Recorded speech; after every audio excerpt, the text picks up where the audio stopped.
반갑습니다. 순간 부착 톡 튀는 상식을 전할 천광 김선영입니다. 종교를 가지면 누구나 좋다는 건 다 아실 겁니다. 그래서 종교를 선택하려고 하면 막상 어느 종교를 선택해 좋을지 망설여집니다. 그래서 저희 경험담을 한번 말씀을 드리겠습니다. 먼저 불교입니다. 우리나라가 유불선, 유교, 불교, 선교 그 문화권에서 살아왔습니다. 그래서 어렸을 때 부모님을 따라서 다녔어요. 그 절에 들어가면은 뭔가 경외심이 들면서 숙연해지는 건 느낍니다. 그러나 불교의 그 심오한 진리는 깨닫지를 못합니다. 너무 어려운 거죠. 근데 우리의 삶의 정서하고 맞기 때문에 쉽게 동화됩니다. 그 다음에 이제 개신교를 가면은 정말 반가이 맞아줍니다. 따뜻한 정을 느낍니다. 그리고 의기소침했던 분들도 사심이 일어나게 만들어요. 그리고 그 설교 중에 말씀이 가슴에 뿌듯하게 꽉 채워져서 정말 삶의 의미를 느끼고 활력 있는 삶을 만들어줍니다. 그리고 이제 천주교나 침례교회 뭐 이런 데는 뜨뜻미지근합니다. 처음에 가면은 이게 어리둥절합니다. 누가 판가히 맞아주는 사람도 없고 와도 그만 가도 그만입니다. 요런 거는 좀 그 개선의 여지가 있어요. 로비에서 반갑게 인사하며 맞이하는 봉사대원이라도 두었으면 참 좋겠다 이런 생각이 듭니다. 그렇지만 이 천주교는 다니면 다닐수록 깊은 맛이 우러납니다. 제가 한 5개월 됐는데요. 정말 재미가 솔솔합니다. 여러분들도 한번 다녀보셔요. 지금 현재 다니시고 있거나 또는 다니려고 하시는 분들 또는 어느 종교를 선택해야 될까 하고 망설이는 분들에게 좋은 정보가 되시기를 바랍니다. 이 신앙생활 안내서인데요. 여기에 보면 예비신자 생활실천, 올바른 신앙을 위한 생활실천, 성당에 올 때는, 성당에 도착하면 성당 안에서의 예의, 이게 소개되어 있습니다. 이것을 알려드리도록 하겠습니다. 사람은 무엇을 위하여 세상에 났습니까? 하나님을 알아 사랑하고 이웃을 사랑하기 위하여 세상에 났습니다. 예비신자 생활실천, 매일 아침 저녁 기도를 생활화합니다. 매주일 매사에 꼭 참여합니다. 식사 전이나 후에 식사 전후 기도문을 바칩니다. 예비신자 교리교육 기간은 통상 6개월입니다. 이 기간 동안에 성경을 읽으려 노력하되 마테오 복음서를 처음부터 끝까지 노트에 써보고 이 노트를 세례식 날 봉헌합니다.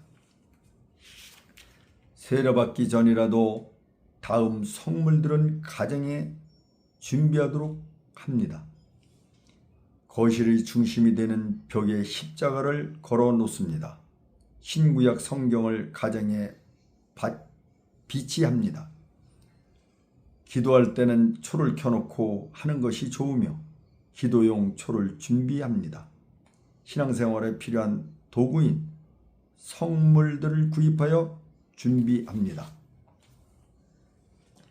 신앙은 끝없는 자신과의 투쟁입니다. 자신이 얼마만큼 하느냐에 따라 신앙의 기쁨도 그 크기가 달라질 것입니다. 올바른 신앙을 위한 생활 실천, 성경을 매일 읽습니다. 잠자기 전 5분만이라도 묵상을 합니다. 정해진 시간에 기도를 바칩니다. 교회 출판물을 읽도록 합니다. 각자의 신앙을 구체적으로 실현합니다. 가급적 평일 미사에도 참여합니다. 피정에 자주 참여토록 합니다. 후원회 및 단체에 가입합니다. 하나님을 알지 못하는 이웃에게 전교를 합니다. 성당에 올 때는 되도록 그날의 복음 말씀과 독서를 먼저 읽고 마음에 와닿는 한 구절을 찾아 외운 후 미사에 필요한 성경, 기도서, 성가책을 준비합니다. 이건 우리 어머니가 아주 잘해요. 93세인데 소매 없는 옷, 반바지, 추리닝, 맨발 차림 이런 거, 슬리퍼, 경망스러운 신발과 복장 등의 착용은 피하고 몸이 많이 노출된 옷은 삼가하며 단정히 하도록 합니다. 저도 그 성당에 일요일 날 갈 때는 꼭 넥타이를 메고 갑니다. 깔끔하게 하고 가는 게 좋죠. 기왕이면. 미사원금은 미리 정성되이 준비합니다. 2,000원, 2,000원, 5,000원, 만원 이렇게 하는데 다른 건 상관없는데 희한하게 이게 성물이죠, 그죠? 봉헌하는 건데 이거는 굉장히 아깝더라고. 희한하게 아직은 미성숙돼서 그럴 거예요. 조금 더 심리적인 걸 한번 봐야 되겠습니다. 성당에 도착하면 성당에 모여져 있는 성무상에 잠시 발걸음을 멈추고 예를 갖춰 묵념합니다. 성당 주변에서는 잡담이나 흡연을 삼갑니다. 적어도 미사 시작 15분 전에 성당에 들어가 한 주간 동안의 삶을 되돌아보며 하나님께 말씀드리고 온전한 미사를 사제와 함께 봉헌할 수 있도록 은총을 청합니다. 성당 안에서의 예의. 성당 안에 들어서면 성수를 찍어 성호를 긋고 주님, 이 성수로서 저희 죄를 말끔히 씻어 없애시고 마귀를 쫓아버리시고 악한 생각을 없이 하소서라는 기도문을 바치며 제대와 감시를 향하여 큰 절을 합니다. 그리스도의 상징인 제대 앞을 지나갈 때는 깊이 머리 숙여 존경을 표시합니다. 제대가 놓여져 있는 제단에는 가급적 올라가지 않습니다. 어떠한 음식물도 먹지 않도록 합니다. 가급적 중앙 통로를 이용하지 않도록 합니다. 휴대폰의 전원을 끄도록 합니다. 뛰거나 걸을 때 뒷짐을 지거나 부산한 행동을 보이지 않도록 합니다. 잡다한 소리나 큰 소리로 고요한 분위기를 흐려놓지 않도록 합니다. 입당하여 자리에 앉을 때에는 앞에서부터 앉습니다. 이거는 잘 안 되는 것 같아요. 뒤에서 덜 앉아요. 그러니까 이런 말이 써 있겠죠. 그리고 아까 그 휴대폰, 이 휴대폰 전원을 끄도록, 이거는 기본적인 건데도 잘 안 되죠. 그래서 꼭 인도자가 미리 방송을 합니다. 안내 방송을 하고. 그런데 여기서 사진을 찍었으니 자리에 앉을 때는 바른 자세를 유지하여 하나님께 대한 품위와 예절을 갖춥니다. 팔짱을 끼거나 다리를 꼬우거나 장계 틀에 발을 얹지 말며 신을 벗고 있지 않도록 합니다. 여름에 이제 신을 벗는다든지 발가락 냄새가 나서 주변 사람들의 예배 보는 미사 보는데 안 되겠죠? 여성 신자들은 미사 중에 미사보를 사용합니다. 미사는 우리 기도 중 가장 좋은 기도임을 명심하고 분심 잡념이 생기지 않도록 정성껏 미사를 드립니다. 여기서 처음에 이제 여성 신자들은 미사 중에 미사보를 사용합니다. 이럴 때 이게 왜 이 미사보를 쓰느냐 하면 옛날에는 여자분들이 빈부격차가 심해가지고 머리 모양에 엄청 치장을 했던 것 같습니다. 그래서 미사보로 통일했다고 합니다. 미사종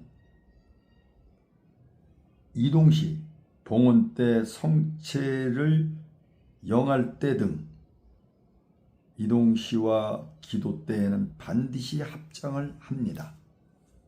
성체를 영하고 예수님 당신을 사랑합니다를 3번 말씀드린 후 청원 기도를 바칩니다.